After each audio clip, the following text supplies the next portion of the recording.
A S'mores Old Fashioned, the perfect fall cocktail right here in Leesburg, Virginia for our Battle of the Berg cocktails. As soon as you walk in this location, super open restaurant, one of the largest selections of bourbon throughout all of Loudoun County, over 200 different bottles of bourbon that range from Stag Jr., Russell's 13, Blanton's, your Weller Foolproof, your Weller 12, your George T. Stag, Old Fitzgerald. They're doing a brand new seasonal S'mores Old Fashioned, which I thought was perfectly fitting for the month of November. Price point of $15. They're using an Eagle Rare bourbon, which is insane. Also a huge plus. A s'mores syrup and a chocolate bitters, along with toasted marshmallows on top and a Luxardo cherry. Let's talk about this appearance. Decent sized glass, nothing too fancy about it. They do have a nice piece of clarified ice on there. If you're getting a S'mores Old Fashioned, you gotta fire up some mellows on top there. Super cool presentation for a S'mores Old Fashioned. First few sips, let's get it going.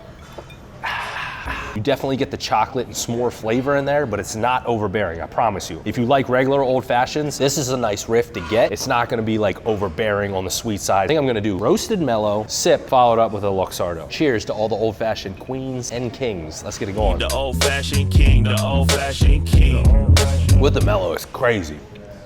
Oh my God. All the fall flavors and vibes. Huge fan of that. We review these Old Fashions off of 4 things. It's 0 through 1 on the ambiance of the establishment. Then we do 0 through 3 on the appearance, first few sips, and the overall experience. As far as the ambiance is concerned, some of the most rare Buffalo Trace finds in any establishment, in any bar throughout America. On top of that, they do a lot of local charity and volunteer work around the community, especially for the Loudoun first responders. So we're a huge fan of that. Overall ambiance, we're gonna go full 1. Appearance, they have a nice sized glass, nothing too fancy. Single piece of clarified ice along with the toasted mellow and a Luxardo on top of there. Off of appearance, we're gonna go 2-6. First few sips, again, you're getting the s'mores flavors, but it's not overbearing as far as like sweetness. And you're also getting it with Eagle Rare, which is insane to have in an Old Fashioned. First few sips, we're gonna go 2-8. Overall consistency, you got a nice piece of clarified ice here. We're gonna stick to the same 2-8. And there you have it. Today we're at RESQ BBQ in Leesburg, Virginia. Virginia is Grubbers 9.2. Cheers.